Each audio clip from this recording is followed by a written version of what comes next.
আমি মানু বলছি। আশা করি তোমরা সকলেই ভালো আছো। আমিও খুব ভালো আছি।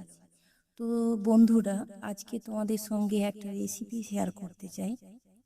চলো বন্ধুরা, কথা না বাড়িয়ে আজকে রেসিপিটা ঝটপট আরম্ভ করি। আজকের রেসিপি হলো মোমো। অনেক দিন ধরেই ভাবছিলাম বাড়িতে যেদিন কাজের চাপ একটু কম থাকবে সেদিন এই রেসিপি বানাবো আর তোমাদের সঙ্গে শেয়ার করব। তো চলো কথা না বাড়িয়ে রেসিপিটা শুরু করি। তো প্রথমে আমি ময়দা নিয়ে নিয়েছি আমার পরিমাণ মতো, তাতে পরিমাণ মতো নুন দিয়ে দিলাম। তোমাদের পরিমাণ মতো তোমরা যতটা নুন দেবার দেবে। তারপর তাতে দিয়ে দিলাম সাদা তেল ময়ানের জন্য। ওটাকে জল দিয়ে ভালোভাবে মেখে নিলাম। মেখে নিয়ে একটু শক্ত করে ডোটা বানাতে হবে, যাতে মোমোটা একটু ভালোভাবে হয়। নরম হলে তোমরা ভালোভাবে বানাতে পারবে না। তারপর একটা পাত্রে গ্রেট করা গাজর নিলাম।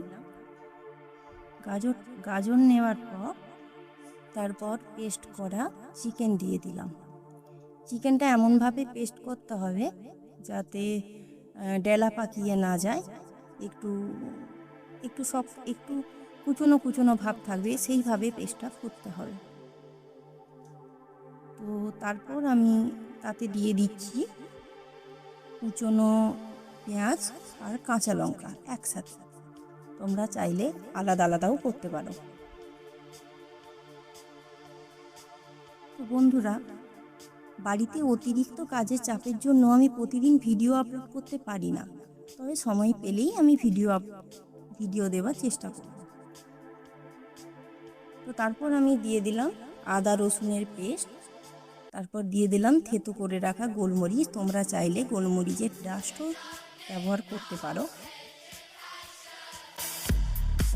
তারপর দিয়ে দিলাম হোয়াইট ভিনিগার। খুব একটা দেবো না, অল্প পরিমাণ দেব। 1 চা চামচ ভিনিগার আমি এর মধ্যে অ্যাড করে দেব।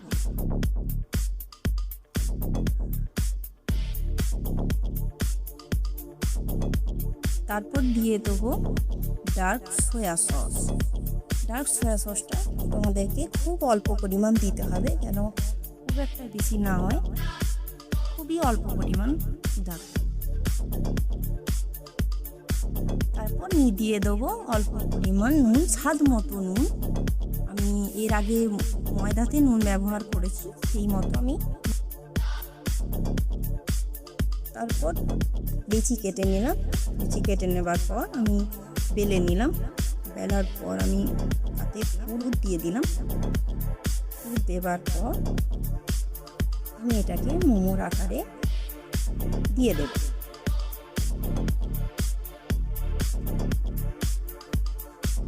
তোমরা যখন মোমো বানাবে তখন অনেক রকম মোমোর শেপ দেওয়া যায়। আমার এটাই সহজ মনে হয়, তাই আমি এইভাবেই মোমোর শেপটা করলাম। তো তোমরা দেখতেই পাচ্ছ এখন স্টিম হচ্ছে, ধোঁয়া উঠছে, তোমরা দেখতেই পাচ্ছ। এরপর আমি এটাকে ঢেকে দিলাম। তো বন্ধুরা, রেসিপিটা ভালো লাগলে লাইক কমেন্ট করে অন্যদের দেখার সুযোগ করে দেবে। টাটা।